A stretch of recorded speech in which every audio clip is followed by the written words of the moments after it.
Chase Denman here along with Coach Brent Lundgren, and we're going inside the Invaders, talking about our Week 3 matchup versus the Battle Creek Sting. Coach, it was a little bit wet, to say the least.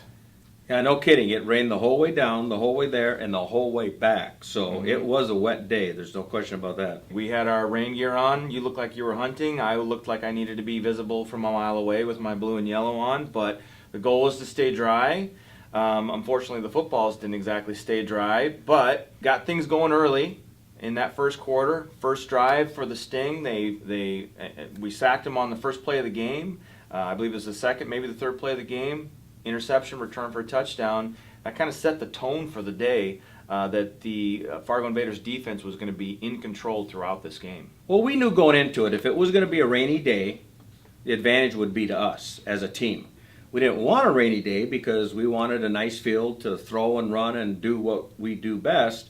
But we knew if it was a rainy day, that would be advantage us because their strength of their team is throwing the ball, and they have some good receivers, and running the ball is secondary to them. But that ball as soon as it gets wet, it gets heavy, and it's hard to throw, and it's also very hard to catch. And so that just the third play of the game, and that ball's been out there for only 3 plays.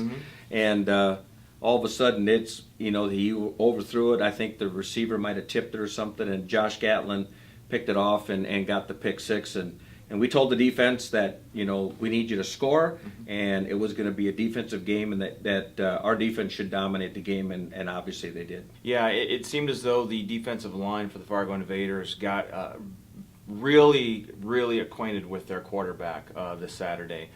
From that first possession where Anthony Antonio, Cornelius Wallow, and Chris Nixon were back there in that backfield pretty much the entire game. They ended up with 6 sacks. I believe they got a couple turnovers out of the game, and just were constantly pressuring him. It was kind of how, field position-wise, it was kind of how you guys started the week before against the Warriors, where they were kind of really down in their own end zone. So after the touchdown on the pick six, we got another turnover, got the ball back, scored a touchdown, a nice play, a slant pass over to John Bonney, who in a one-on-one matchup is just a tough matchup for anybody in this league, right? Right, exactly. It was the advantage. We had the field position the whole day, and it was good. And I think, and our guys, the week before we played, it was almost, 85 degrees?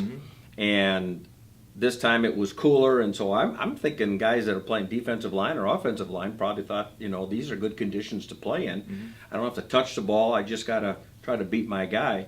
And our defense just dominated the game, and offense did enough to score when we had to score.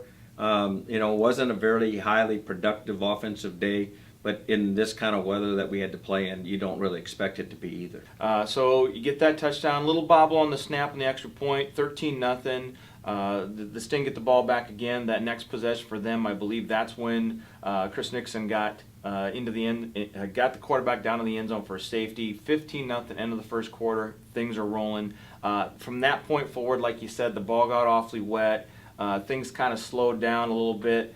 So it's 15-0. Second quarter, we had another touchdown to Kevin Irby over in the corner of the end zone. On a nice play, got a mismatch against a linebacker and took advantage of it, and that was probably one of the longer drives of the game that you guys had. Yeah, it was funny because being a wet day and hard to throw, our strength was our passing game, and part of that too is Justin having being able to get the ball off, and then also our receivers. Making some catches even though it was a wet day. And that was 22-0 at half, and you kind of felt at halftime it was just a matter of what was the score going to be. And nothing against the Sting, they're a good football team, but our defense was just in control, and you could sense it, you could feel it, and it was going to be very, very difficult for them to score 22 points in that second half. Absolutely. I think there was one play where we had a turnover for Fargo, and then probably 2, 3, 4 plays later, we got the ball back on a turnover against them. So, like you said, they were in control all day. It wasn't, there wasn't any doubt. It was kind of what time we're going to get this game done, because everybody was getting awfully cold, especially some of the players that are kind of splitting time with somebody else at certain positions where they're on the sidelines standing there. and you're waiting to get back in and kind of get warmed up. That's why, like you said, the linemen maybe had the best day of anybody out there, because they were constantly moving, where receivers or defensive backs come in and out on different packages, and they've kind of got to get re-warmed up again. Right. Well, we don't have any raincoats for guys to wear. I put on Facebook, it's going to be wet, so dress accordingly. Mm-hmm.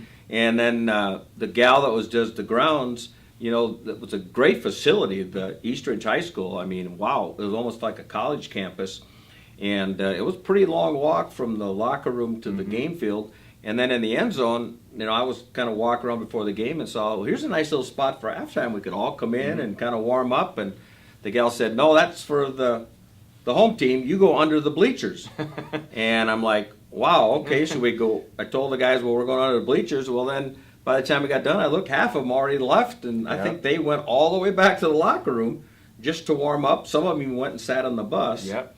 Because I'm sure if not playing, as much or whatever, they were cold and chilly, and so the second half it was more of just, let's run the ball, let's get out of here, get a good warm shower, and go home. Third quarter, we got another touchdown, another a slant pass to John Bonney. There was a turnover from the offense. I think it was on a bad exchange on a handoff.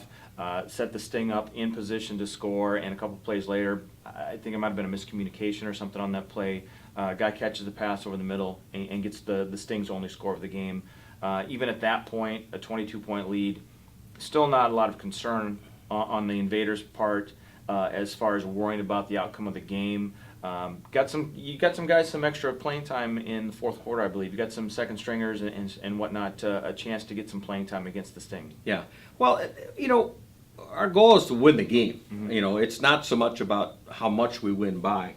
And so you still need backups that get experience, because if we play a real big game and then somebody gets hurt and that backup has had very little experience, well, that can probably really come back and haunt you down the road. So, whether we win 29-0, 29-6, 29-14, stuff like that, it's not that big of a deal. You take pride in defense. I know Coach Bakken doesn't like to give up any points or any yards from that matter. And we'd like to score in that 40 range. So neither of us really met our goals of the day. Right. But, we're in a new league. We're playing some competitive teams that have been around. They're well coached, they're well organized. And so at the end of the day, we're happy with how things went for the Invaders.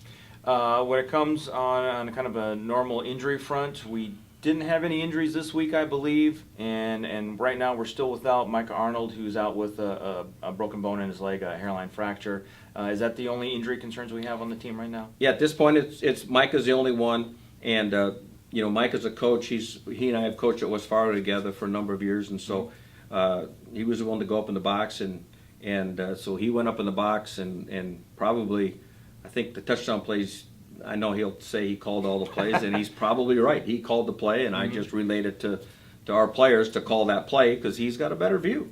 Absolutely. And I trust him, and I respect him for his football knowledge. And so, I've learned over the years, the older I get, I get a little smarter, that listen, Yeah. it's okay. Exactly. You got two ears, so you should listen, and things like that. So a lot of the two plays to Bonnie, he's just throw it to Bonnie because he's wide open. He says, tell him to throw it to Herbie. So Kevin's touchdown the same way.